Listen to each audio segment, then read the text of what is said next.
gudoomiyaha xisbiga mucaaridka ee wadani ee gobolka Togdheer Maxamuud Xasan Saleebaan Doob oo maanta waraysi siinayay telefishinka SBS ayaa ka hadlay hadallo maalintii shalay ahayd ka soo yeeray wasiirka wasaaradda horumarinta maaliyadda Somaliland Yuusuf Maxamed Cabdi uu ku eedeeyay gudoomiyaha xisbiga mucaaridka ee wadani Cabdiraxmaan Maxamed Cabdilaahi Ciro waxaana hadalladiisii ka mid ahaa wasiirku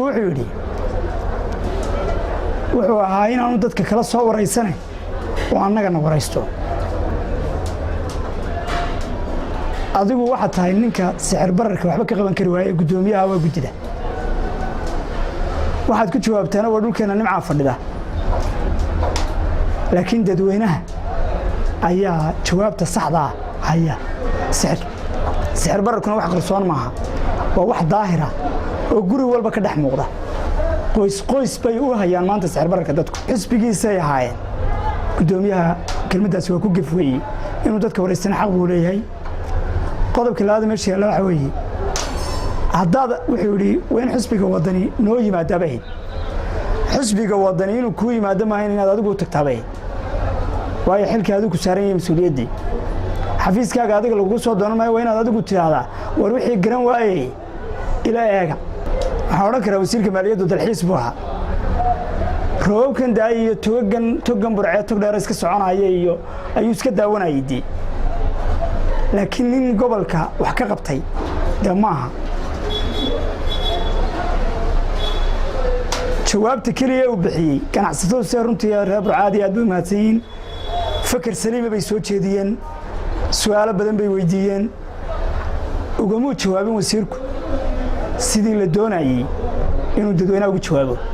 waxaanu sidoo kale gudoomiye Doob ka hadlay xaaladda cisbitaalka weyn ee magaalada Burco oo muddooyinkii u dambeeyay cabasho ba'ani ka soo yeereysay waxaanay ahayd dhawaan markii wasiirka wasaaradda horumarinta caafimaadka uu soo gaadhay magaalada Burco kormeerna ku soo maray cisbitaalka weyn ee magaalada Burco wasiirka caafimaadka dawaafaba isaguna soo maray Burco goobu soo indheeyay cisbitaalku uu ka mid yahay wariyaashu waxay damceen inay baahiyaha asaasiga wax ka weydiiyaan wasaaradda uu isagu mas'uul ka yahay kamaradii buu ka carar wariyaashii buu gacanta ku saydhay toobu yidho kadinkaas ka boodi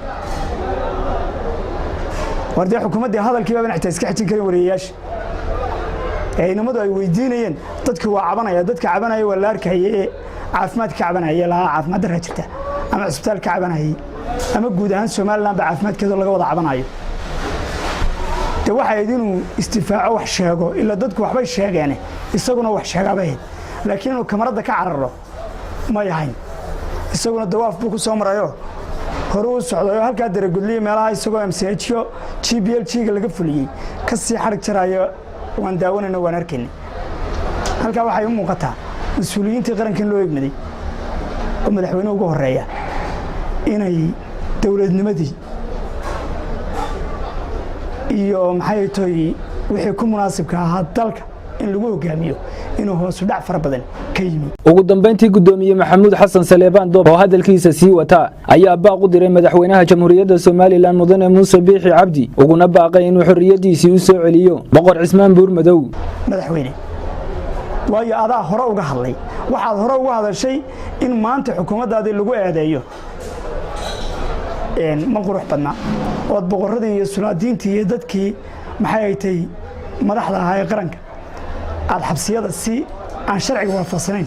oo ummadoo dhan ka soo horjeestay inaad ula isticmaasho boqor Cismaan Maxamuudna waxaan leeyahay boqor adiga xarig waxba kuma yeelo horaa lagu xidhay Nobel Prize waa lagu siiyay oo shahaado baad ku qaadatay caalamiga tanna waxaan u maleynayaa in 2 shahaado ama 3 shahaado aad ku qaadanayso oo kan waa uu ka sii adag yahayba kuwii hore madaxweynaha waxaan kaloon iyagana kelmad leeyahay gobolada bariga Togdheer baa laga hadlay oo dad fara badan boqorka u hadlay Sanaag baa laga hadlay Sool baa laga hadlay Berbera iyo Saaxil baa laga hadlay meelo fara badan baa laga hadlay waxaan leeyahay war shalay waxa la haydeen Muuse waa nin go'aan leh oo go'aankiisa wax ku meel marinaya Muuse anagu waxaan leeyahay war go'aankiisu waa mid aan ahayn kii looga baana madax waa doorateene yar xajisto annaga u hadlayno u xoreynano hadalka u nidhaana boqorka xisbiga wadani baana u hadlay cabdiraxmaan maxamed cabdilaahi baana habeen hore sheegay in boqorka xorriyadiisa loo soo celiyo laakiin idinku muuse lama garnaqsan kartaan kamana gareeli kartaan axmed nuur ciise maxamed axmed nuur samraawi telefishinka SBS magaalada Burco.